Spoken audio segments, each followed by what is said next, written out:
Historia de los Atlantes, de William Scott Elliot. Producción y locución, Annie C.C. Emigraciones. 3 causas contribuyeron a producir las emigraciones. Los turanios, como hemos visto, se sintieron impulsados del espíritu colonizador desde sus primeros días y respondieron a él en gran escala. Los semitas y los acadios fueron también razas colonizadoras hasta cierto punto. Ahora bien, andando el tiempo y creciendo la población hasta el punto de rebasar los límites de los medios de subsistencia, la necesidad impulsó a todas las razas, según las oportunidades se presentaban, a buscar el sustento en tierras menos pobladas. Debe tenerse en cuenta que cuando los atlantes llegaron al cenit en la época tolteca, la proporción de habitantes por milla cuadrada en la Atlántida igualaba probablemente, si no excedía, a la actual en Inglaterra y Bélgica. Ciertamente, los espacios vacíos aprovechables para colonias eran en aquella edad mucho mayores que en la nuestra, pero la población total del mundo, que al presente es de 1.200 a 1.500 millones, ascendía en aquellos tiempos a la enorme cifra de 2.000 millones aproximadamente. Al fin vinieron las emigraciones dirigidas por los sacerdotes antes de cada catástrofe, de las cuales hubo muchas más que las 4 mayores a que se ha hecho referencia. Los reyes iniciados y los sacerdotes que seguían la buena ley sabían de antemano las calamidades que amenazaban. De aquí que cada uno de ellos profetizase primero, advirtiendo a las gentes, y se hiciese después guía de grandes masas de colonizadores. Es de notar que en los postrimeros días los gobernantes del país sentían profundamente estas emigraciones conducidas por los sacerdotes, porque despoblaban y empobrecían sus reinos, y llegó a ser necesario a los emigrantes embarcarse en secreto durante la noche. Al trazar en globo las diferentes direcciones seguidas por cada raza en su emigración, vamos a parar, en último resultado, a las tierras que sus respectivos descendientes ocupan hoy. Las primeras emigraciones fueron las de la raza remoal. Se recordará que la parte de esta raza que habitaba las costas del nordeste fue la única que conservó su pureza de sangre. Acosados en su frontera meridional y empujados más al norte por los guerreros tlavatlis, comenzaron los remoales a invadir los territorios vecinos situados al este y los más próximos aún del promontorio de Groenlandia. En el período del segundo mapa no quedaban, en la entonces reducida Atlántida, remoales puros, sino que ocupaban el promontorio septentrional del continente que al oeste se estaba formando, así como el dicho cabo de la Groenlandia y las costas occidentales de la gran isla escandinava. También había una colonia suya en las tierras septentrionales del mar central de Asia. Bretaña y Picardia formaban entonces parte de la isla escandinava, la cual, en el período del tercer mapa, llegó a constituir una porción del continente europeo a la sazón en crecimiento. Y precisamente en Francia es donde se han hallado los restos de esta raza en los yacimientos cuaternarios, pudiendo considerarse al hombre de Fourfoz, braquicéfalo o de cabeza redonda, como el tipo medio de aquella en la época de su decadencia. obligados muchas veces a encaminarse hacia el sur por los rigores de un período glacial y empujados otras tantas hacia el norte por sus poderosos enemigos, los esparcidos y degradados restos de los remoales se encuentran hoy día entre los modernos lapones, aunque mezclados con otra sangre. Así, estos débiles y empequeñecidos ejemplares de la humanidad vienen a ser los descendientes en línea recta de la raza oscura de gigantes que tuvo origen en las comarcas ecuatoriales del continente de Lemuria hace cerca de 5 millones de años. Los colonizadores tlavatlis se extendieron en todas direcciones.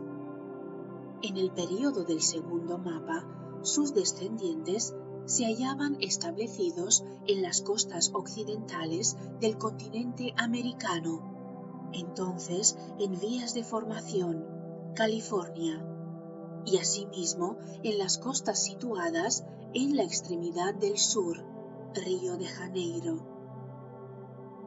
Ocupaban también la costa oriental de la isla escandinava, y muchos de ellos, navegando a través del océano y dando la vuelta a África, aportaron a la India.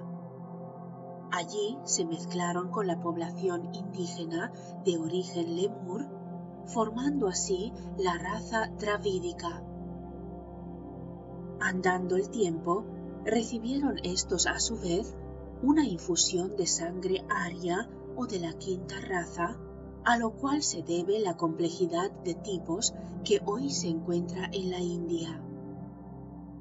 A la verdad, hallamos en este país un ejemplo manifiesto de la dificultad extrema de decidir una cuestión de razas con solo las pruebas físicas, pues sería muy posible que existiesen egos de la quinta raza encarnados en los brahmanes, egos de la cuarta raza en las castas inferiores y algunos rezagados de la tercera en las tribus montañesas. En el período del cuarto mapa, el pueblo tlavatli ocupaba las comarcas meridionales de la América del Sur, de lo cual puede inferirse que los patagones tuvieron probablemente un abolengo tlavatli. Restos de esta raza, así como de los remoales, se han encontrado en los yacimientos cuaternarios de la Europa central, y el hombre dolicocéfalo de Cromañón puede considerarse como el tipo medio de la raza tlavatli en su decadencia, al paso que los habitantes de los lagos suizos constituyeron un retoño mucho más moderno y no del todo puro. El único pueblo que puede citarse como tipo de sangre pura de esta raza al presente es el que forman algunas de las tribus indias de color oscuro de la América del Sur. Los birmanos y siameses tienen también sangre tlavatli en sus venas, si bien mezclada y aún dominada por la de una familia más noble de procedencia aria. Vamos ahora a tratar de los toltecas. Sus emigraciones se dirigieron principalmente hacia el oeste, por lo que las costas vecinas del continente americano estuvieron pobladas, en el período del segundo mapa, por toltecas de pura raza, siendo mestizos la mayor parte de los que quedaron en el continente madre. La raza se extendió y vivió en estado floreciente en ambas Américas, donde miles de años más tarde establecieron los imperios de México y del Perú.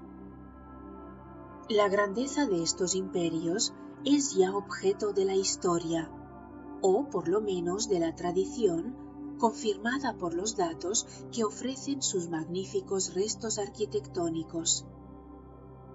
Debe advertirse aquí que aunque el imperio mexicano fue durante siglos grande y poderoso, en todo aquello a que comúnmente se atribuye poder y grandeza en nuestra civilización actual, no alcanzó nunca la altura a que llegaron los peruanos hace 14.000 años bajo el gobierno de los incas, pues por lo que hace al bienestar general del pueblo, a la justicia y beneficencia de los gobernantes, a la forma equitativa del colonato y a la vida pura y religiosa de sus habitantes, el imperio del Perú de aquellos días puede mirarse como un eco tradicional, aunque débil, de la edad de oro de los toltecas en el continente de la Atlántida.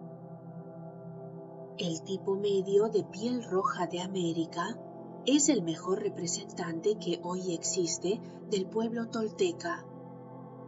Bien entendido que no admite comparación con el individuo de aquella raza cuando alcanzó el nivel más elevado de su cultura.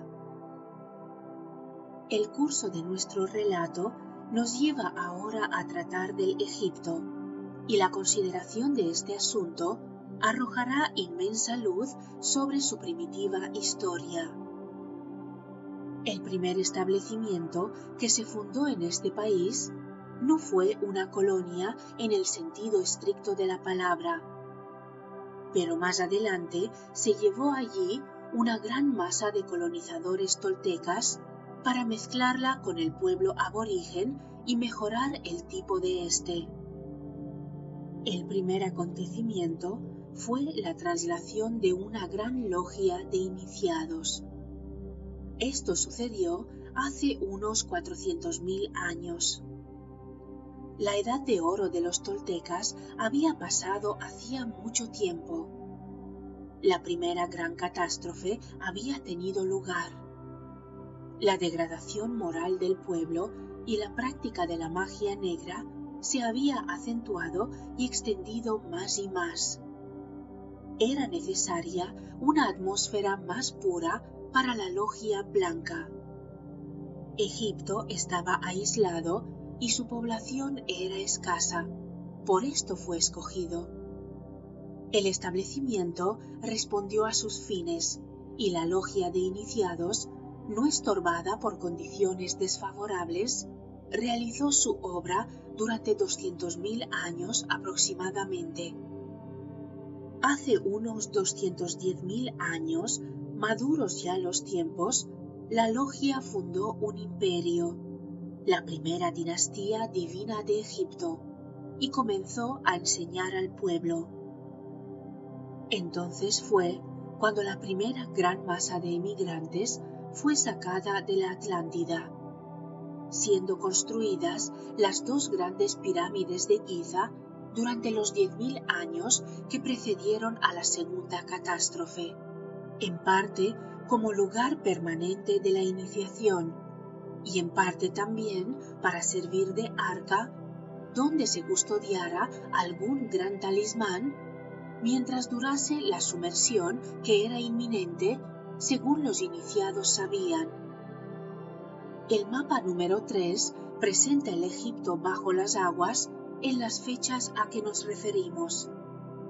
Así permaneció por largo espacio, pero al surgir de nuevo fue otra vez poblado por los descendientes de muchos de sus antiguos habitantes, que se habían guarecido en las montañas de Abisinia, que en el mapa número 3 aparece como una isla, así como también por nuevas bandas de colonizadores atlantes venidos de diversas partes del mundo. Una gran inmigración de acadios contribuyó a modificar el tipo egipcio. Esta es la época de la segunda dinastía divina de Egipto. Los gobernantes del país fueron de nuevo adeptos o iniciados. La catástrofe de hace 50.000 años volvió a sumergir el país, pero la inundación fue entonces pasajera. Al retirarse las aguas, comenzó el gobierno de la tercera dinastía divina, la mencionada por Manetón, y bajo el mando de los primeros reyes de esta dinastía, se construyeron el gran templo de Karnak y muchos de los más antiguos edificios que aún están en pie. Realmente, excepción hecha de las dos grandes pirámides mencionadas, ningún edificio de Egipto es anterior a la catástrofe de hace 80.000 años. La sumersión definitiva de Poseidón lanzó otra oleada sobre Egipto. Esta fue también una calamidad pasajera, mas puso fin a las dinastías divinas, porque la logia de iniciados se trasladó a otros países. Varios puntos de que aquí no hemos tratado han sido ya expuestos en la conferencia Las pirámides y Stonehenge. Los turanios, que en el período del primer mapa habían colonizado las comarcas septentrionales de la tierra situada inmediatamente al este de la Atlántida, ocuparon en la época del segundo mapa las costas meridionales de aquella, Marruecos y Argelia actuales. Encuéntraseles también vagando hacia el este, hasta que llegaron a poblar las costas oriental y occidental del mar central de Asia. Finalmente, algunas bandas se dirigieron aún más al oriente, de donde proviene que el tipo más aproximado a esta raza se encuentre hoy en el interior de la China. Un curioso capricho del destino debe consignarse a propósito de una de sus ramas occidentales. Dominados durante siglos por sus más poderosos enemigos los toltecas, estaba, sin embargo, reservado a una pequeña rama del tronco turanio el conquistar el último grande imperio de los toltecas, pues los brutales y apenas civilizados aztecas eran de pura raza turania. Las emigraciones semitas fueron de dos clases. Primero, las que procedían del natural impulso de la raza.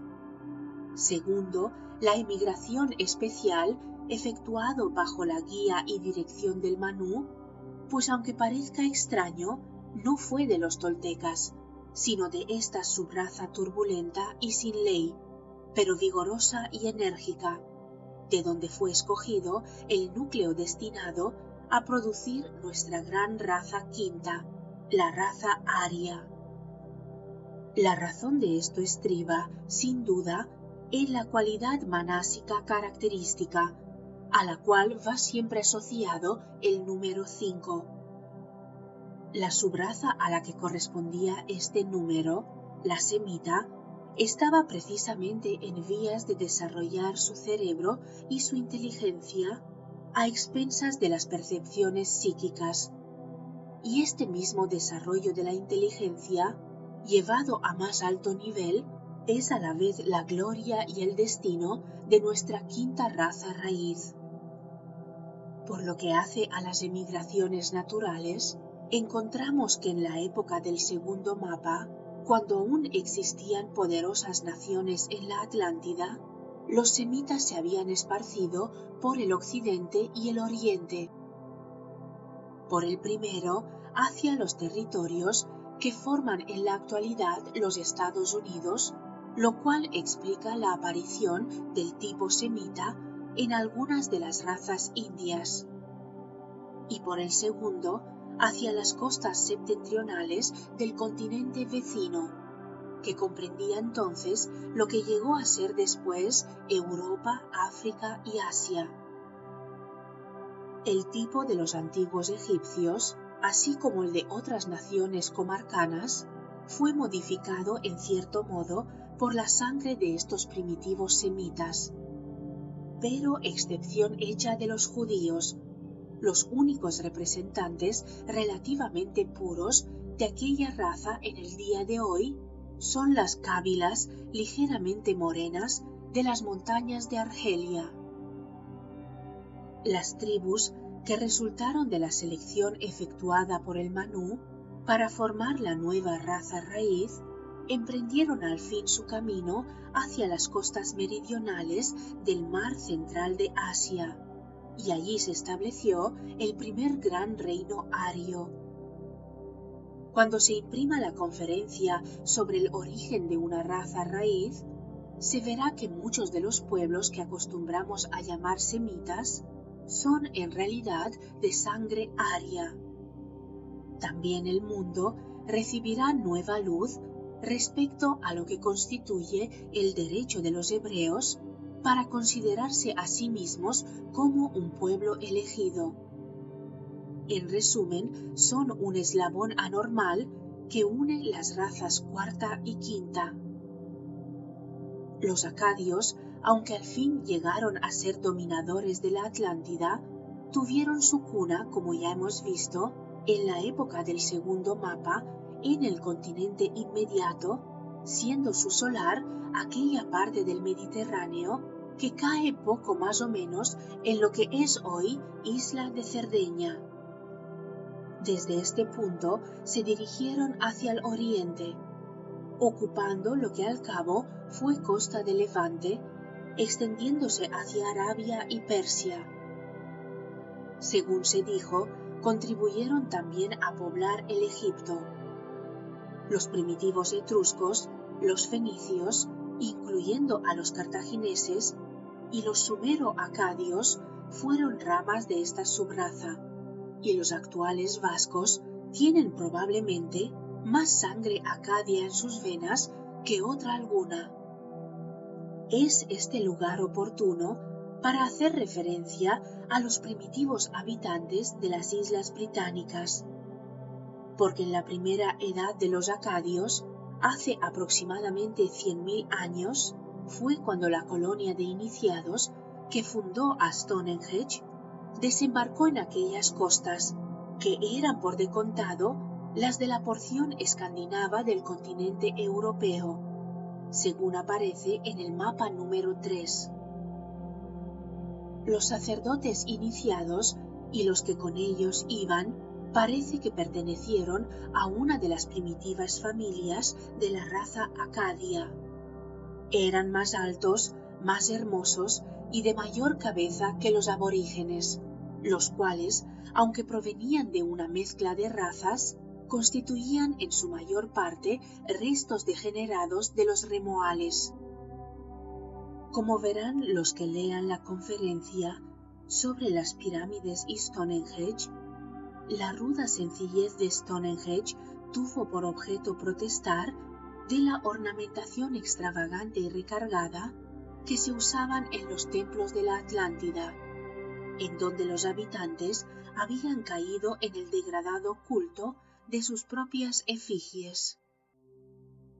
Los mongoles, según vimos, no tuvieron jamás contacto alguno con el continente de donde procedían sus antepasados, nacidos en las vastas llanuras de la Tartaria. Sus emigraciones encontraron por mucho tiempo sobrado espacio en estas tierras, pero más de una vez tribus de descendencia mongola se han desbordado desde el norte de Asia a la América, atravesando el estrecho de Bering. La última de estas emigraciones, la de los quitanes, acaecida hace 1300 años, ha dejado huellas que algunos sabios occidentales han podido seguir sin dificultad. La existencia de sangre mongola en algunas tribus indias de la América del Norte ha sido también reconocida por diferentes etnólogos. Los húngaros y los malayos son considerados como renuevos de esta raza, ennoblecido el primero por la infusión de sangre aria y degradado el segundo por la mezcla con la ya estéril sangre de los lemures.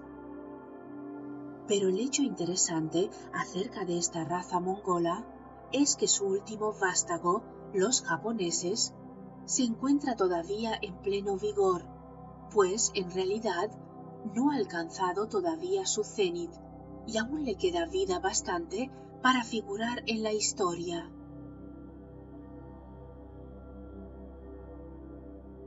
Artes y ciencias.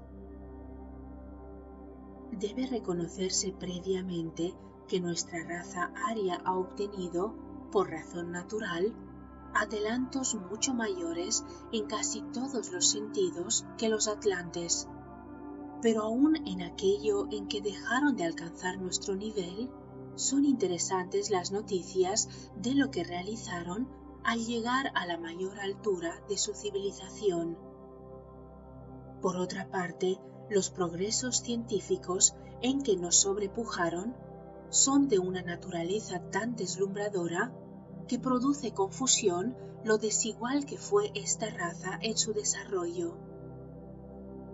Las artes y ciencias de las dos primeras subrazas fueron, en verdad, extremadamente rudas. Mas no nos proponemos seguir los progresos realizados por cada subraza en particular. En la historia de los atlantes, así como en la de los arios, alternan los períodos de progreso y de decadencia. Las épocas de cultura iban seguidas de tiempos bárbaros, durante los cuales los adelantos científicos se perdían, viniéndose a ganar de nuevo por civilizaciones que alcanzaban más altos niveles. Naturalmente, la narración que vamos a hacer se refiere a los períodos de cultura, entre los que descuella la gran era de los toltecas.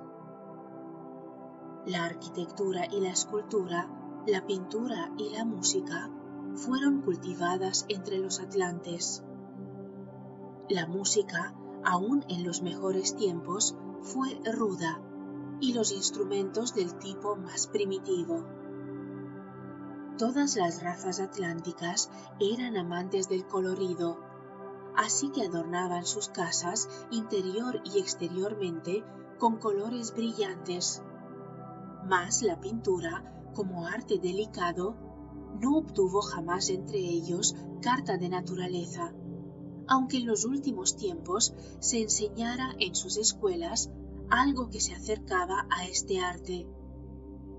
Pero la escultura, que también se enseñaba en las escuelas, fue practicada en grande escala y llegó a adquirir gran excelencia. Como veremos más tarde, al tratar de la religión, vino a ser costumbre de todos los que podían permitírsela el colocar en algún templo su propia imagen. Eran estas esculturas talladas en madera o en piedra negra, dura como el basalto, y aún entre la gente rica llegó a ser moda tener sus estatuas de metales preciosos como oricalco, oro o plata. Generalmente tenían bastante semejanza con las personas que representaban, y a veces notable parecido.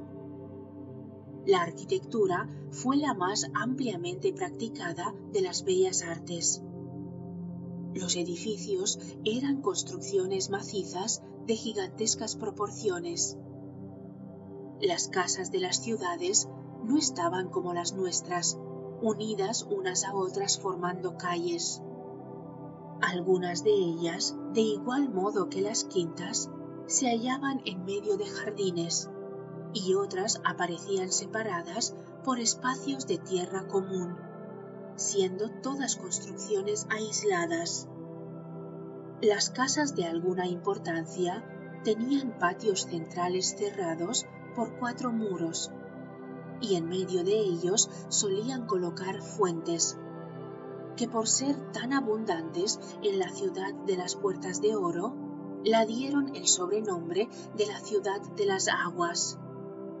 No se hacía exhibición de las mercancías para la venta como en nuestras modernas poblaciones. Las transacciones se efectuaban previamente, excepto en determinado tiempo en que se celebraban ferias en los ejidos de las ciudades. Pero lo que daba a la casa tolteca su fisionomía característica era la torre que se alzaba en uno de sus ángulos o en el centro de uno de sus muros.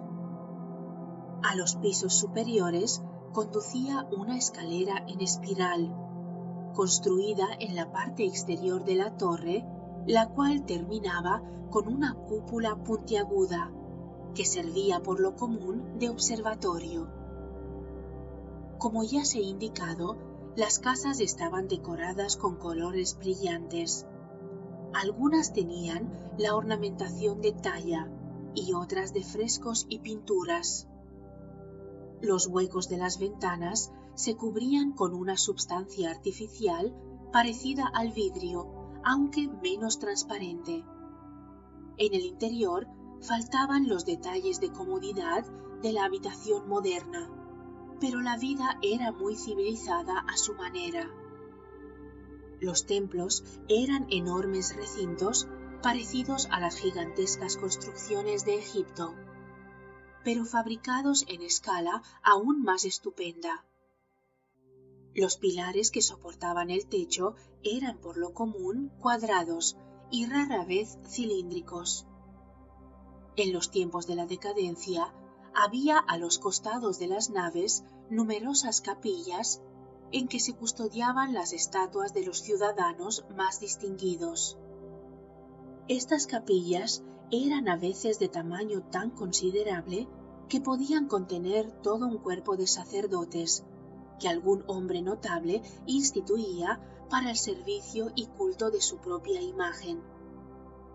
Así como las casas particulares, los templos no estaban completos sin su torre, cerrada por una cúpula del tamaño y magnificencia correspondientes. Estas torres servían de observatorios astronómicos y para las ceremonias del culto solar. Los metales preciosos se empleaban en gran cantidad para el adorno de los templos, cuyo interior era con frecuencia no ya dorado, sino revestido de planchas de oro.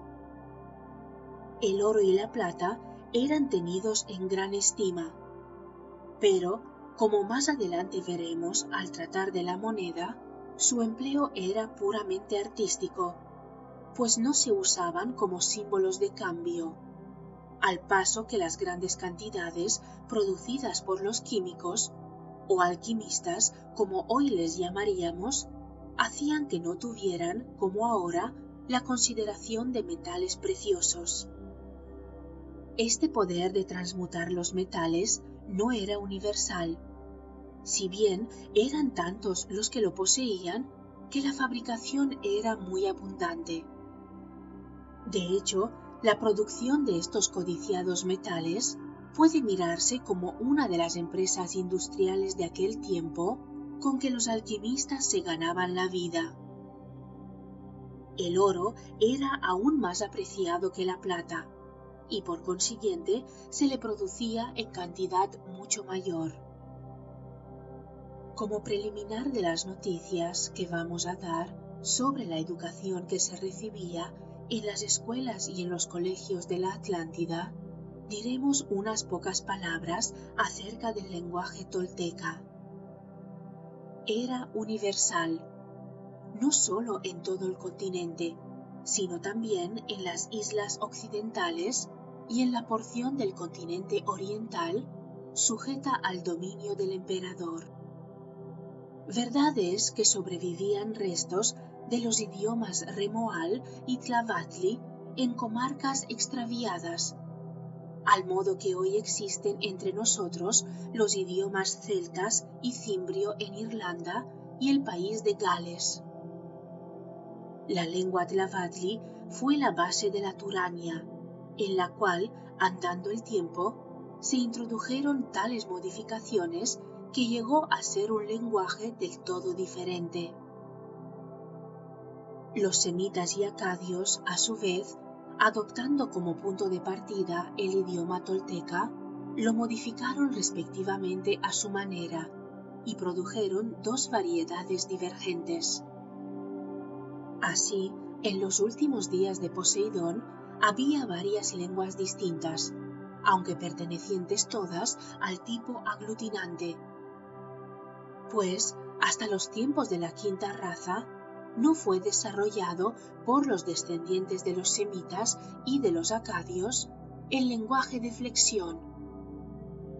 El idioma tolteca, a través de tantas edades, mantuvo su pureza, y el mismo lenguaje que se hablaba en la Atlántida en los días de su esplendor fue usado con ligeras alteraciones miles de años más tarde en el Perú y en México. Las escuelas y colegios de la Atlántida, en los días de la grandeza tolteca, así como en los subsiguientes períodos de cultura, estaban sostenidos por el Estado. Aunque la instrucción primaria era obligatoria, las enseñanzas que se daban después diferían en mucho. Las escuelas primarias servían para hacer una selección. Los que daban muestras de aptitudes reales para el estudio pasaban a las escuelas superiores a la edad de 12 años próximamente, en unión con los hijos de las clases dominantes, las cuales tenían naturalmente mayor capacidad. La lectura y la escritura, consideradas como meros preliminares, les eran enseñadas en las escuelas primarias. Mas estos conocimientos elementales no se juzgaban necesarios para la gran masa de los habitantes que debían pasar la vida cultivando los campos o dedicados a los oficios manuales, cuya práctica era exigida por el pro común. La mayor parte de los niños pasaba, por tanto, a las escuelas técnicas que mejor se acomodaban a sus diversas aptitudes. Las principales eran las escuelas de agricultura. Algunas ramas de la mecánica formaban también parte de la enseñanza, y en los distritos apartados y en los marítimos se incluía además la caza y la pesca. De este modo, todos los niños recibían la educación más adecuada para ellos.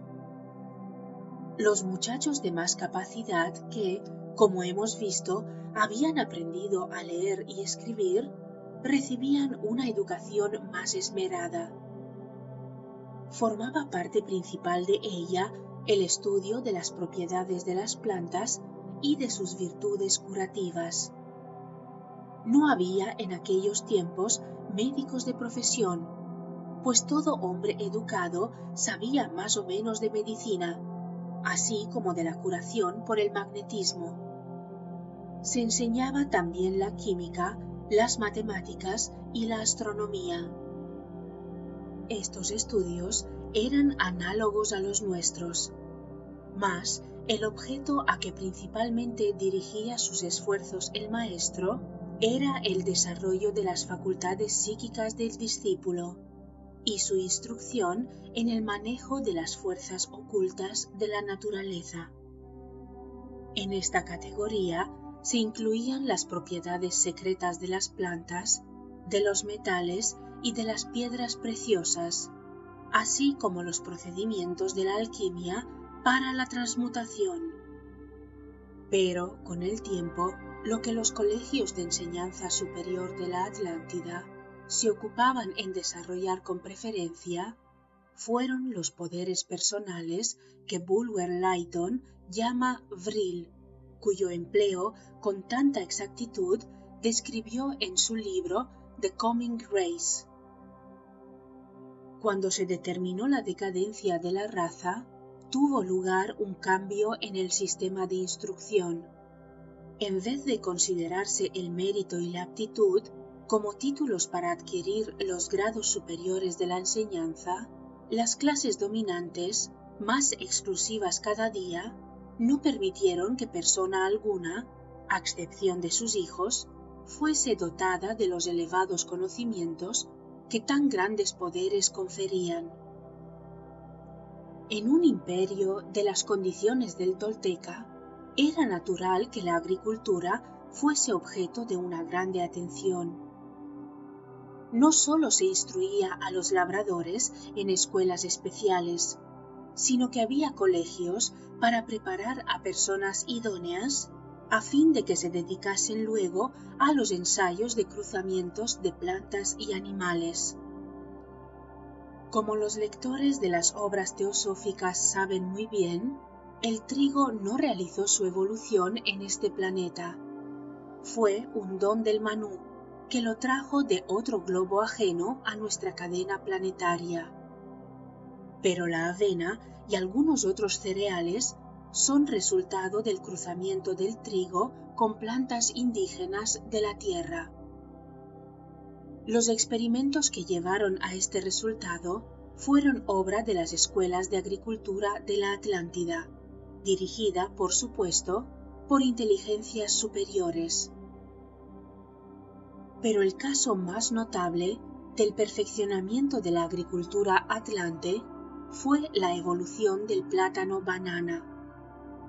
En su estado salvaje primitivo, era como un melón alargado con muy poca pulpa y lleno de pipas, de igual modo que aquel fruto.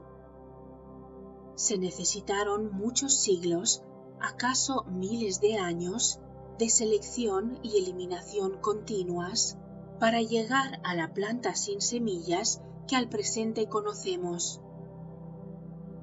Entre los animales domésticos de la época tolteca, habían algunos que parecían tapires muy pequeños. Se alimentaban de raíces y hierbas, pero, como los cerdos de hoy día, a los que se asemejaban en más de una particularidad, no eran muy limpios y comían cuanto encontraban. Habitaban también en compañía del hombre grandes animales parecidos al gato y otros semejantes al lobo que fueron los antecesores del perro. Los carros toltecas eran arrastrados por bestias que semejaban camellos pequeños. Las actuales llamas peruanas son probablemente sus descendientes. Los antepasados del alce irlandés vagaban en rebaños por las laderas de los montes como nuestro ganado vacuno, demasiado salvajes para consentir que se les acercase la gente, pero, sin embargo, sujetos al dominio del hombre. Se hacían continuos experimentos para cruzar las especies animales y producir otras nuevas. Y es curioso el uso que hacían del calor artificial en grande escala para forzar el desarrollo a fin de que los efectos de los cruzamientos se anticipasen. También es notable que se valieran de luces de distintos colores en las habitaciones en que se llevaban a cabo estos experimentos con objeto de obtener variedad en los resultados. Este poder del hombre de modelar a voluntad las formas animales nos lleva a tratar de un asunto de los más misteriosos. Ya hemos hecho referencia a la obra de los manús. Ahora bien, en la mente del manú tienen su origen las mejoras del tipo y la potencia latente en toda forma de ser. Para realizar paso a paso estas mejoras en las formas animales, se requería la ayuda y cooperación del hombre.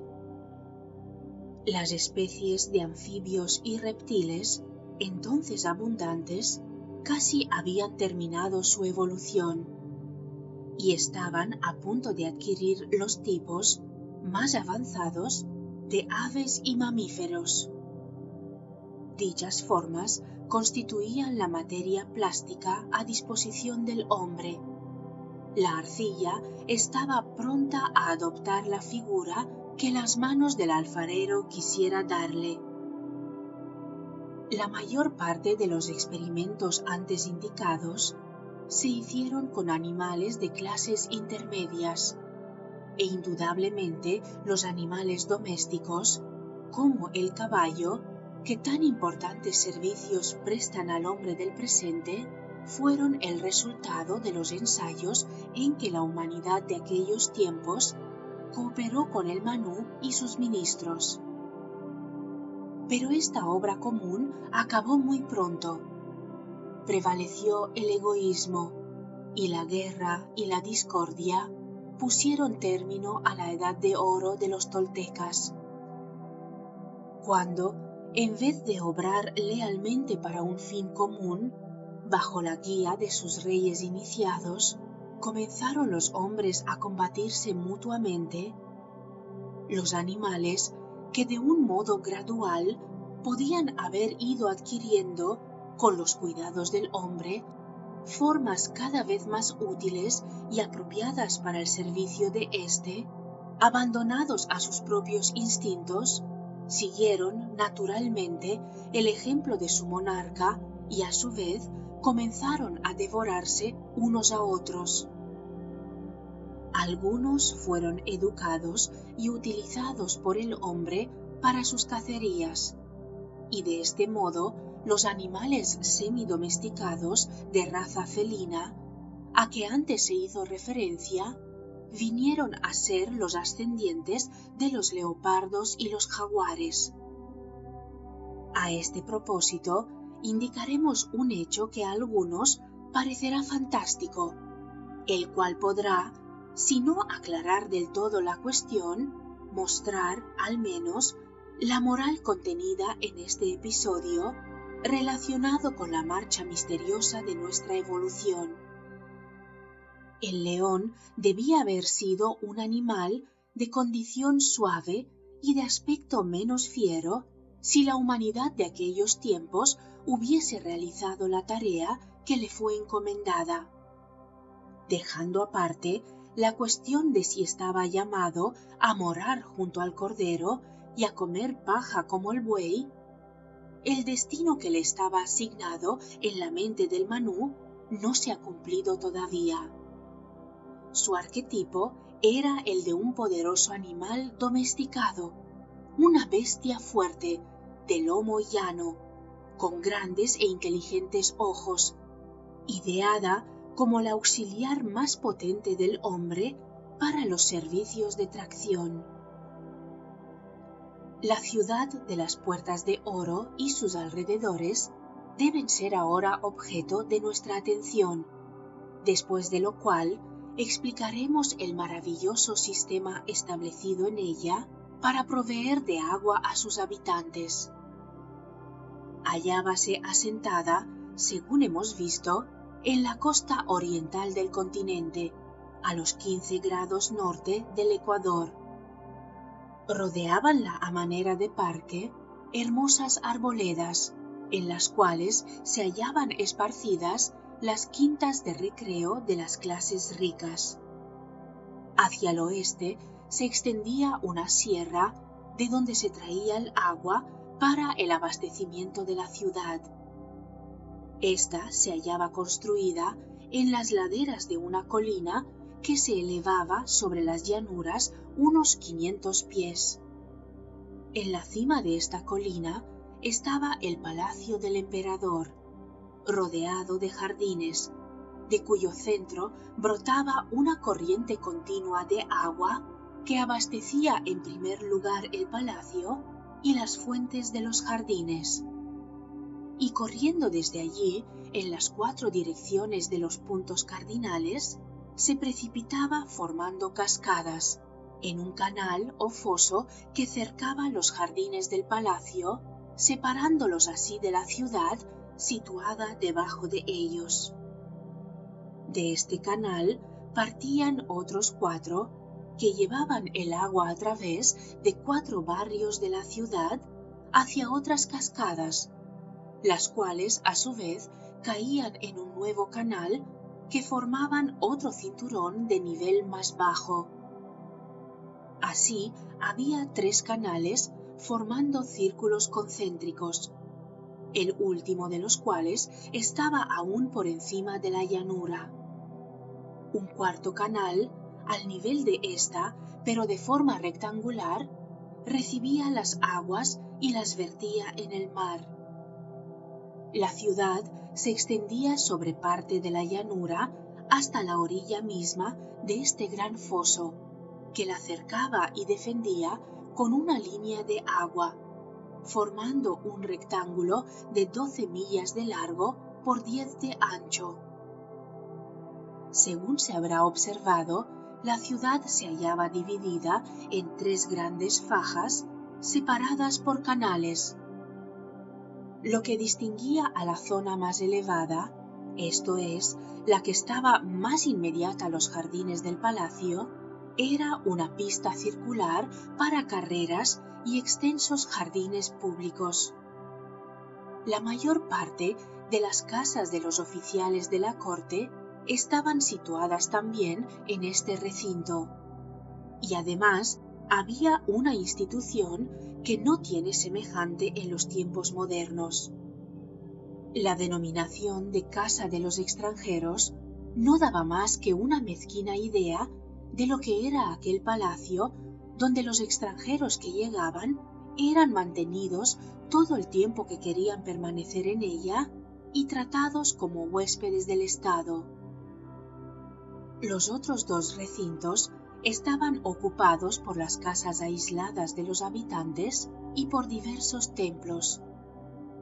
En los días de la grandeza de los toltecas, parece que realmente no hubo pobres, pues hasta los mismos esclavos al servicio de los particulares estaban bien alimentados y vestidos.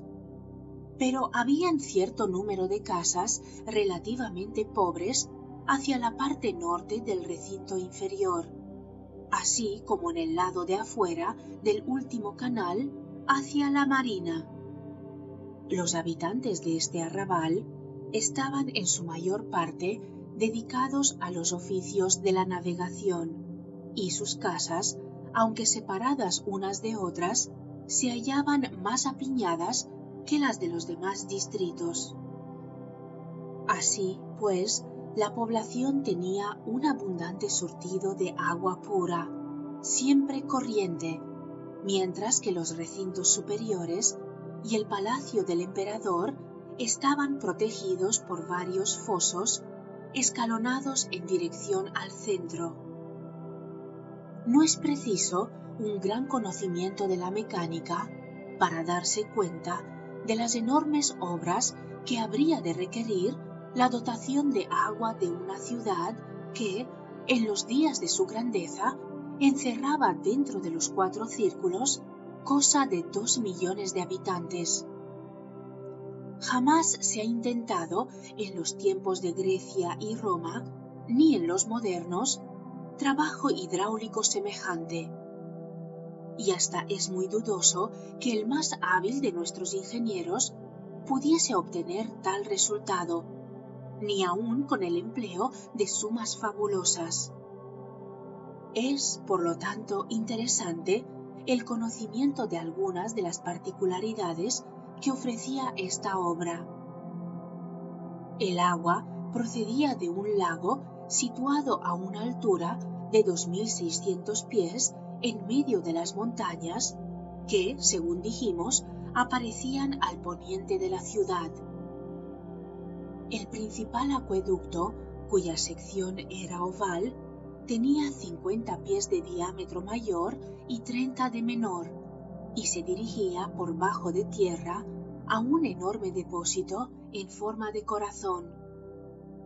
Este depósito caía debajo del palacio a una gran profundidad, justamente en la base de la colina, sobre la cual estaban construidos la ciudad y el palacio. De este depósito partía un conducto vertical de 500 pies de longitud, que atravesaba la roca de la colina, dando paso al agua que surgía en los jardines del palacio, desde donde se distribuía por toda la población. Otras varias cañerías llevaban del depósito central a diferentes partes de la ciudad el surtido de agua para beber de las fuentes públicas y particulares. Había también sistemas de esclusas para facilitar la distribución de las aguas en los diferentes distritos. Por poco conocimiento que se tenga de mecánica, se comprenderá por lo que va descrito que la presión en el acueducto subterráneo y en el depósito central, desde el cual se elevaba el agua al estanque de los jardines del palacio, debía ser tremenda, y la resistencia de los materiales empleados en su construcción igualmente enorme. Si el sistema para abastecer de aguas a la ciudad de las Puertas de Oro era maravilloso, los medios de transporte atlantes eran aún más asombrosos, pues el buque aéreo o máquina voladora que Kelly en América y Maxim en Inglaterra tratan de construir en la actualidad era entonces un hecho, aunque no el medio ordinario de viajar. Los esclavos, los sirvientes y las gentes dedicadas al trabajo manual tenían que andar penosamente por los caminos del país o viajar en toscos vehículos de ruedas macizas arrastrados por groseros animales. Los barcos aéreos pueden considerarse como los carruajes particulares de nuestros días, o más bien como los yachts si se tiene en cuenta el número relativamente pequeño de los que los poseían, pues siempre fueron costosos y de construcción difícil. Por regla general, no se hacían para dar cabida a muchas personas. La mayor parte eran para solo 2, y algunos para 6 y 8 viajeros. En épocas posteriores, cuando las contiendas y las guerras pusieron término a la Edad de Oro, los buques aéreos reemplazaron en gran parte a la marina militar, pues naturalmente resultaban máquinas de destrucción mucho más poderosas y se construían de modo que pudiesen llevar 50 hombres y en algunos casos hasta 100. El material de que estaban hechos estos barcos aéreos era madera o metal. Los primitivos fueron de madera muy delgada, pero los impregnaban de una sustancia que sin aumentar su peso les daba la consistencia del cuero, produciendo así la necesaria combinación de la ligereza y la resistencia. Cuando se empleó el metal, era este generalmente una mezcla, en cuya composición entraban 2 metales blancos y uno rojo, lo cual daba por resultado un color blanco parecido al del aluminio y una ligereza aún mayor que la de este. Sobre el esqueleto del barco aéreo extendían grandes planchas de este metal y las sujetaban al mismo, soldándolas eléctricamente cuando era necesario. Pero ya fuesen construidas de madera o de metal, su superficie exterior, donde no aparecía unión alguna, era perfectamente lisa y brillaba en la oscuridad como si estuviese revestida de una pintura luminosa. Tenían la forma de botes, pero invariablemente estaban cubiertos, porque cuando marchaban a toda velocidad, no era conveniente permanecer sobre cubierta aun cuando no hubiese peligro en ello. Sus aparatos propulsores y directores podían hacerse funcionar en cualquiera de los 2 extremos. Pero lo más interesante de todo era lo que se relacionaba con la fuerza motriz. En los primeros tiempos parece que el vril personal suministraba esta fuerza, que acaso se emplearía juntamente con algún aparato mecánico, pero en tiempos posteriores fue reemplazado por otra fuerza, la cual, aunque generada de una manera desconocida para nosotros, funcionaba, sin embargo, por medio de un mecanismo perfectamente definido. Esta fuerza, no descubierta aún por nuestra ciencia, se aproximaba más a la que Kelly está aprendiendo a manejar en América que a la fuerza eléctrica usada por Maxim. Era, en efecto, de naturaleza etérea, y aunque estamos lejos de la solución del problema, su modo de actuar puede, sin embargo, describirse. Los aparatos mecánicos diferían indudablemente de unos a otros barcos. He aquí la descripción del bote aéreo en que 3 embajadores del rey, que gobernaba en la parte septentrional de Poseidón, se dirigieron una vez a la corte del rey que mandaba en el mediodía. Una fuerte y pesada caja de metal, colocada en el centro del barco, era el generador. Desde allí fluía la fuerza a través de 2 tubos largos y flexibles a cada extremo del barco, así como también a través de 8 tubos subsidiarios fijados a los costados de la proa y de la popa. Estos tenían dobles aberturas en dirección vertical, hacia arriba y hacia abajo.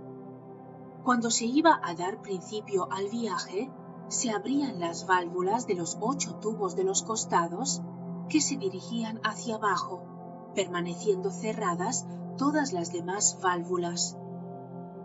La corriente, precipitándose por ellas, chocaba sobre la tierra con tal fuerza que elevaba al barco, al paso que el aire mismo proporcionaba el necesario punto de apoyo. Cuando se llegaba a una altura suficiente, se ponía en acción el tubo flexible del extremo del barco, contrario a la dirección que se quería llevar, mientras que por el cierre parcial de las válvulas, la corriente que pasaba por los 8 tubos verticales se reducía a la pequeña cantidad requerida para mantener la elevación alcanzada. Dirigiéndose entonces la mayor parte de la corriente por el tubo largo que desde la popa se inclinaba hacia abajo en un ángulo de 45 grados, ayudaba a mantener la elevación a la vez que proporcionaba la gran fuerza motriz que impelía el barco por los aires. El gobierno de la nave se verificaba con la descarga de la corriente por este tubo, pues el más ligero cambio en su dirección alteraba inmediatamente la del barco. Sin embargo, no se necesitaba una vigilancia constante. Cuando se emprendía un viaje largo, se fijaba el tubo de modo que no requería más manejo hasta estar muy cerca del punto del destino. El máximo de velocidad alcanzada era alrededor de 100 millas por hora, y el curso de la marcha no era nunca una línea recta, sino que tenía la forma de grandes ondulaciones, ya aproximándose a la tierra, ya alejándose de ella. La elevación a la que viajaban estos barcos era sólo de unos cuantos cientos de pies, y cuando a su paso se presentaban grandes montañas, era necesario cambiar el curso de la marcha y dar un rodeo, pues el aire más rarificado de las grandes alturas no proporcionaba el punto de apoyo necesario. Las mayores alturas que podían salvar no pasaban de 1000 pies. El modo de detener el barco al llegar al punto de destino, y esto podía hacerse igualmente en cualquier punto del aire, era el de dejar escapar parte de la corriente por medio del tubo de la proa del barco, y la corriente, chocando de frente en la tierra o en el aire, hacía oficio de ancla, mientras que la fuerza propulsora de atrás era disminuida gradualmente por el cierre de la válvula. Falta aún por explicar la razón de los 8 tubos en dirección vertical de los costados. Esto se relacionaba especialmente con la guerra aérea. Teniendo a su disposición una fuerza tan poderosa, los barcos de guerra se lanzaban mutuamente la corriente, la cual podía desequilibrar el barco atacado y volcarlo, de cuya situación se aprovechaba seguramente el enemigo para atacar con su ariete. Había además el peligro de ser precipitado al suelo, a menos que se atendiese con presteza a abrir y cerrar las correspondientes válvulas. En cualquier posición en que se hallase el barco, las aberturas que miraban a la tierra eran naturalmente por las que la corriente debía precipitarse, al paso que las aberturas que miraban a lo alto debían estar cerradas. El modo de hacer tomar su posición normal a un barco volcado era emplear los 4 tubos de un solo costado del buque en dirección hacia abajo, mientras que los 4 del otro lado permanecían cerrados.